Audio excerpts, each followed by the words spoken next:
اعوذ باللہ من الشیطان الرجیم بسم اللہ الرحمن الرحیم الحمد للہ رب العالمین وصلی اللہ علی محمد واہل بیتہ الطاہرین ولعنۃ اللہ علی اعدائہم اجمعین۔ عزیزان محترم، آج کی یہ گفتگو حضرت ہانی ابن عروہ کے بارے میں ہے۔ ایک روایت یہ ہے کہ 8 ذی الحجہ سن 60 ہجری کو ان کی شہادت واقع ہوئی۔ البتہ مشہور مورخین کا کہنا یہ ہے کہ 9 ذی الحجہ یوم عرفہ جناب مسلم ابن عقیل کی شہادت کے بعد حضرت ہانی ابن عروہ کی شہادت واقع ہوئی۔ بہت سے مورخین نے ان کے بارے میں مختلف حالات کا تذکرہ کیا ہے۔ فرسان الحجہ کتاب کے اندر شیخ ذبیح اللہ محلاتی نے مروج الذہب کتاب کے حوالے سے نقل کیا ہے کہ حضرت ہانی ابن عروہ معمر یعنی سن رسیدہ افراد میں سے تھے، اور یہ کوفہ شہر کے بڑے رؤساء میں اور نامی گرامی افراد میں شمار کیے جاتے تھے۔ ان کا تعلق قبیلہ بنی مراد سے تھا، جو کہ مزہج قبیلے کی ایک شاخ تھی،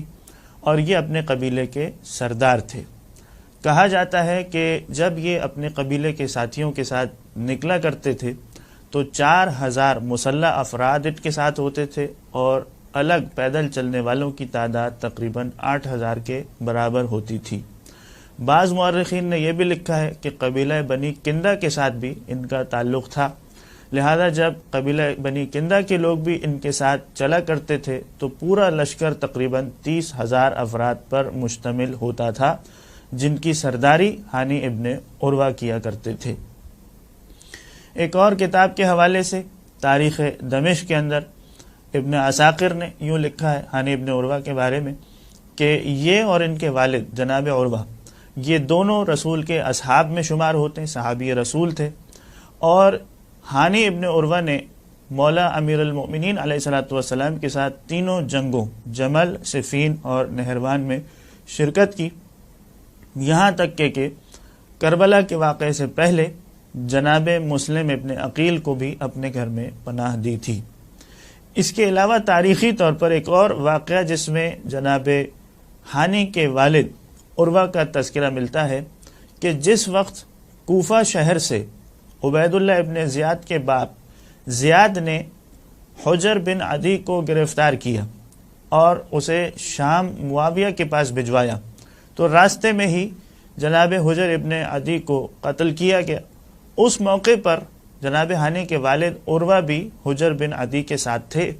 اور انہیں بھی معاویہ کی جانب سے قتل کرنے کا حکم صادر ہو چکا تھا، لیکن عبید اللہ ابن زیاد کے والد زیاد کی شفاعت کی وجہ سے، ان کی درخواست کی وجہ سے ہانی کے والد عروہ کو چھوڑ دیا گیا تھا اور ان کی جان بخش دی گئی تھی۔ تو اس انداز سے زیاد کی طرف سے ایک احسان تھا جو ہانی کے والد عروہ پر کیا گیا۔ جب بصرہ شہر کے ساتھ ساتھ کوفہ کی امارت بھی عبید اللہ ابن زیاد کو سونپ دی گئی، اور اس موقع پر مسلم ابن عقیل جناب مختار کے گھر میں تھے، جیسے ہی کوفہ میں ابن زیاد کی آمد ہوتی ہے اور اس نے آ کر کوفہ کے رہنے والوں کو ڈرانا دھمکانا شروع کیا، تو ان نازک حالات کے اندر جناب ہانی کے گھر میں حضرت مسلم ابن عقیل مختار کے گھر سے منتقل ہوئے، اور اس موقع پر جناب ہانی کا گھر جو ہے وہ شیعوں کا آماجگاہ بن گیا کہ وہاں پر مختلف اہل بیت کے چاہنے والے لوگ آتے تھے، اور مسلم ابن عقیل کے ہاتھوں پر امام حسین علیہ الصلوۃ والسلام کے نام پر بیعت کیا کرتے تھے۔ وہیں سے لشکر کی تیاری شروع ہوئی اور اسلحہ جمع ہونا شروع ہوا۔ یہیں پر شیخ مفید علیہ الرحمہ نے اپنی کتاب الارشاد میں اس روایت کو لکھا ہے کہ معقل نام کا ایک غلام تھا ابن زیاد کا، اس نے جاسوسی کرنے کے لیے تاکہ مسلم ابن عقیل کے ٹھکانے کا پتہ لگایا جا سکے، معقل کو کچھ رقم دی 3000 درہم، اور اس سے کہا کہ جاؤ جا کر مسلم ابن عقیل کا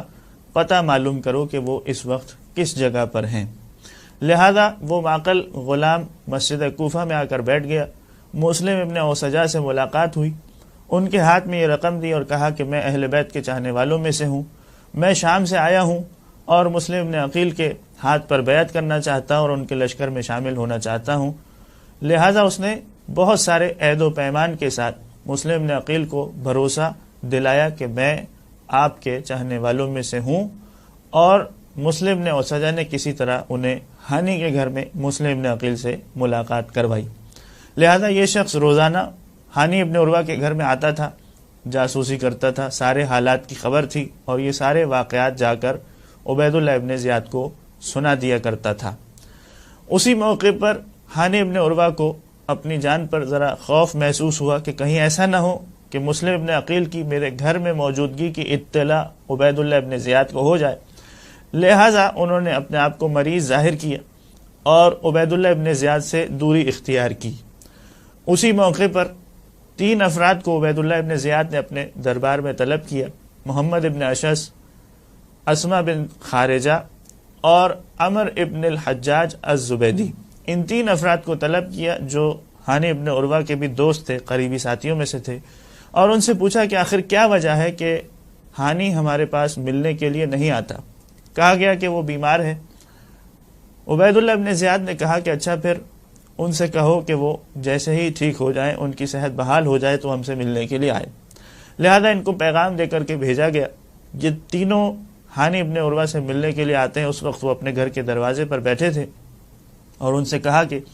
تمہیں ابن زیاد نے اپنے پاس طلب کیا ہے، وہ تم سے ناراض ہو رہا ہے۔ لہذا اسی موقع پر اسے بہانے سے ابن زیاد کے دربار میں لایا گیا،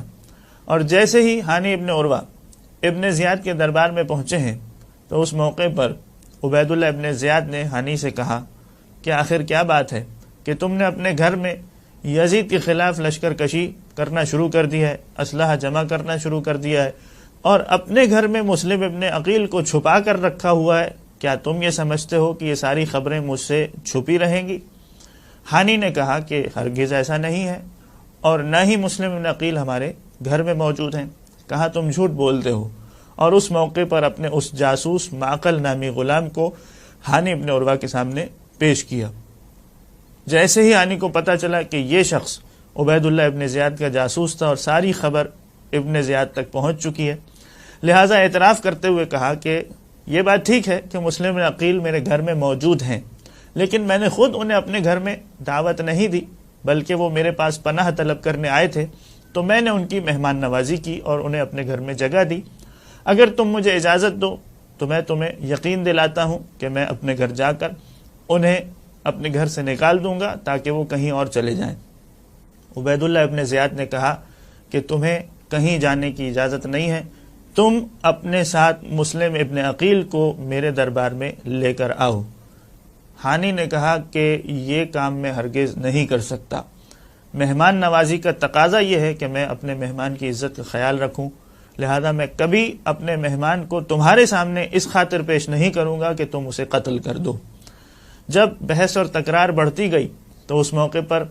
آخری جملہ ابن زیاد نے یہ کہا کہ اگر تم نے مسلم کو میرے سامنے پیش نہیں کیا اور میرے حوالے نہیں کیا تو میں تمہیں قتل کر دوں گا۔ اس موقع پر ہانی نے یہ کہا کہ کیا تم مجھے قتل کی دھمکی دے رہے ہو؟ میں اپنے قبیلے والوں کو طلب کروں گا جو میری جان بچا لیں گے اور مجھے تمہارے ہاتھ سے چھڑا کر لے جائیں گے۔ اس موقع پر ابن زیاد غضبناک ہوا اور غصے کے عالم میں اس نے اپنی چھڑی کو اٹھایا اور کہا کہ تم مجھے اپنے قبیلے والوں سے ڈراتے ہو۔ اپنی چھڑی سے ہانی ابن عروہ کی ناک اور ان کے چہرے پر اتنا مارنا شروع کیا کہ ان کی ناک زخمی ہو گئی، ان کا چہرہ پھٹ گیا اور سر اور ناک اور چہرے سے خون بہتا ہوا ان کی داڑھی اور کپڑوں پر بہنے لگا۔ اسی موقع پر ہانی ابن عروہ کو قصر الامارہ دارالامارہ کے اندر قید کر دیا گیا۔ لوگوں میں یہ خبر مشہور ہو گئی کہ عبید اللہ ابن زیاد نے ہانی کو قتل کر دیا ہے، لہذا مزہج قبیلے کے بہت سے افراد دارالامارہ کا محاصرہ کر کے کھڑے ہو گئے کہ ہمیں ہانی ابن عروہ کا بدلہ چاہیے۔ اس موقع پر قاضی شریح کو ابن زیاد نے طلب کیا اور کہا کہ جاؤ جا کر ہانی کو دیکھ لو اپنی نگاہ سے کہ وہ قصر الامارہ میں زندہ موجود ہیں، ہمارے مہمان ہیں، اور قبیلہ مزہج کے لوگوں کو یقین دلاؤ کہ وہ ہمارے مہمان کے طور پر دارالامارہ میں زندہ موجود ہیں۔ لہذا قاضی شریح نے جا کر کے قبیلہ مزہج کے لوگوں کو یقین دلایا اور وہ لوگ وہاں سے رخصت ہو گئے۔ یہ خبر جب مسلم ابن عقیل کو ملی کہ جن کے گھر میں نے پناہ لی ہوئی ہے اسی ہانی ابن عروہ کو ابن زیاد نے دارالامارہ میں قید کر رکھا ہے اور گرفتار کر لیا ہے، لہذا انتقام لینے کے لیے اور ابن زیاد کی قید سے ہانی کو آزاد کرنے کے لیے مسلم ابن عقیل نے قیام کا فیصلہ کیا۔ جیسے ہی قیام کا اعلان ہوا، کوفے کی ہر گلی اور ہر گھر سے ہزاروں لوگ مسلم کی بیعت کرتے ہوئے مسجد کوفہ میں جمع ہو گئے۔ لیکن اس موقع پر آپ جانتے ہیں کہ کس طریقے سے ابن زیاد نے اپنی چالاکی اور مکاری سے کوفے کے لوگوں کو مسلم ابن عقیل سے دور کیا۔ کچھ لوگوں کو لالچ دیا گیا، کچھ لوگوں کو لشکر شام کا ڈر اور خوف دلایا گیا کہ لشکر ابھی شام سے تم پر حملہ کرنے والا ہے، جو میری اطاعت نہیں کرے گا اس کا خون اور اس کی جان اور مال مجھ پر حلال ہوگی۔ اس طریقے سے آہستہ آہستہ بہت سارے لوگ مسلم ابن عقیل سے دور ہوتے گئے، اور پھر پورا وہ تاریخی واقعہ کہ کس طرح سے مسلم ابن عقیل کو دھوکے سے گرفتار کیا گیا اور دارالامارہ کی چھت پر انہیں قتل کیا گیا، ان کے سر کو قلم کیا گیا۔ جیسے ہی مسلم ابن عقیل کی شہادت واقع ہوئی تو شیخ مفید علیہ رحمہ نے کتاب الارشاد میں یہ لکھا ہے کہ اسی موقع پر یہ حکم جاری کیا گیا ابن زیاد کی جانب سے کہ اب ہانی ابن عروہ کو بھی بازار میں لے جا کر کے قتل کر دیا جائے۔ یعنی یہ جرت تھی مسلم ابن عقیل کے قتل کے بعد ابن زیاد کو یہ یقین ہو گیا تھا کہ کوفے والے اور مزہج قبیلے والے بھی حتیٰ ہانی ابن عروہ کا ساتھ دینے کے لیے تیار نہیں ہوں گے، لہذا رسیوں میں جکڑ کر ہانی ابن عروہ کو اس بازار میں لے جایا گیا جہاں بھیڑ بکریوں کو بیچا جاتا تھا۔ بازار میں لے جا کر حکم دیا گیا کہ ان کا سر اڑا دیا جائے۔ چیختے رہے ہانی ابن عروہ، اپنے قبیلے والوں کو بلاتے رہے، فریاد کرتے رہے، لیکن کوئی ایک شخص بھی ان کی مدد کرنے کے لیے نہیں آیا۔ جب ہانی نے یہ دیکھا کہ کوئی میری مدد کرنے والا نہیں ہے تو خود انہوں نے کوشش کی کہ قریب سے کوئی چاقو یا کوئی چھری انہیں مل جائے جس سے وہ ان سپاہیوں پر حملہ کریں، لیکن انہیں زبردستی رسیوں سے جکڑا گیا، اور اس کے بعد ابن زیاد ہی کے ایک غلام نے تلوار کے وار سے ان کے سر کو قلم کر دیا، اور اس طرح سے ہانی ابن عروہ کی شہادت واقع ہوئی۔ جب مسلم ابن عقیل اور ہانی ابن عروہ کی شہادت کی خبر امام حسین علیہ السلام کو ملی، اس وقت سید الشہداء منزل ثعلبیہ پر تھے، اور امام نے بے ساختہ کلمہ استرجاع انا للہ و انا الیہ راجعون اپنی زبان پر جاری کیا، اور ان دونوں مرد مجاہد کی شہادت پر دعا کرتے ہوئے یہ جملے کہے تھے کہ اللہم اعط لنا ولشیعتنا منزلا کریما، کہ اے پروردگار تو ہمیں اور ہمارے شیعوں کو اپنے پاس ایک بلند درجہ عطا فرما، اور ہمیں اور ہمارے شیعوں کو اپنے رحمت کے سائے میں جگہ عنایت فرما۔ یہ امام کا ترحم کرنا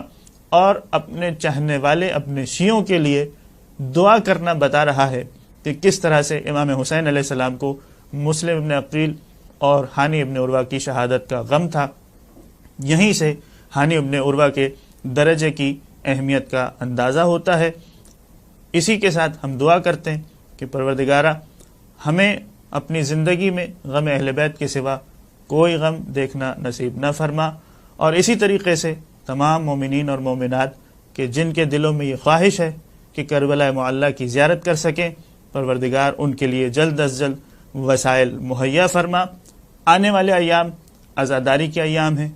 اس حوالے سے بھی دعا کرتے ہیں پروردگار ہمیں ایام عزا کو بہترین انداز سے منانے کی توفیق عطا فرمائے۔ وآخر دعوانا ان الحمد للہ رب العالمین۔